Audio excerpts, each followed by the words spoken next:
Assalamualaikum warahmatullahi wabarakatuh. Perkenalkan, nama saya Rahmi Rahmawati Joni dengan NIM 210731107. Kali ini saya akan menjelaskan tentang sistem kemudi. Sistem kemudi terbagi menjadi 3. Yang pertama ada sistem kemudi manual, yang kedua ada sistem kemudi hydraulic power steering, dan yang terakhir sistem kemudi electric power steering. Sistem kemudi manual atau manual steering system tipe rack and pinion. Adapun komponen-komponen yang ada di kemudi sistem rack and pinion adalah sebagai berikut. Yang pertama, roda kemudi yang berfungsi untuk mengendalikan arah roda depan melalui lengan penghubung. Yang kedua, poros utama kemudi yang berfungsi untuk mengirim gaya putar roda kemudi ke bak roda gigi kemudi. Yang ketiga, batang kemudi yang berfungsi untuk merupakan tempat poros utama.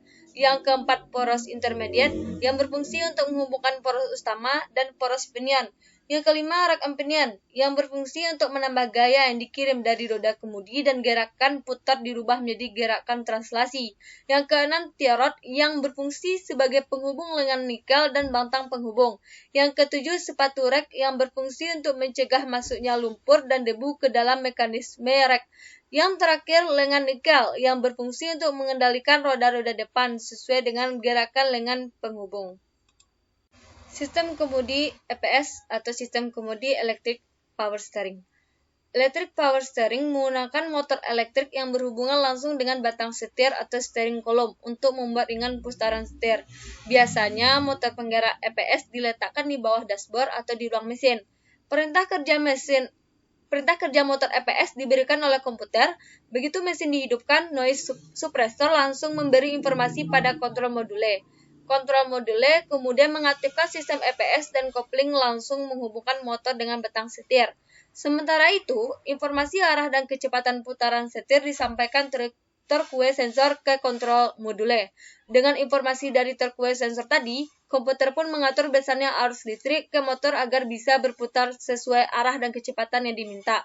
Selain itu, EPS juga dibekali speed sensor yang membaca kecepatan kendaraan. Jadi ketika mobil mencapai kecepatan tertentu, biasanya di atas 80 km per jam, maka ia akan menginformasikan kontrol module untuk menonaktifkan EPS. Dengan begitu, setir menjadi lebih berat sehingga untuk menambah kestabilan dan unsur stability berkendara. Terakhir, kontrol module juga bertugas mendiagnosa jika ada kerusakan atau malfungsi pada sistem EPS. Jika terdeteksi ada kerusakan, maka lampu indikator EPS pada panel instrumen akan menyala atau berkedip sesuai dengan kerusakan yang terjadi. Sistem kemudi hydraulic power steering. Tujuan sistem kemudi hydraulic power steering untuk meringankan sistem kemudi agar lebih mudah dikendalikan atau disesuaikan.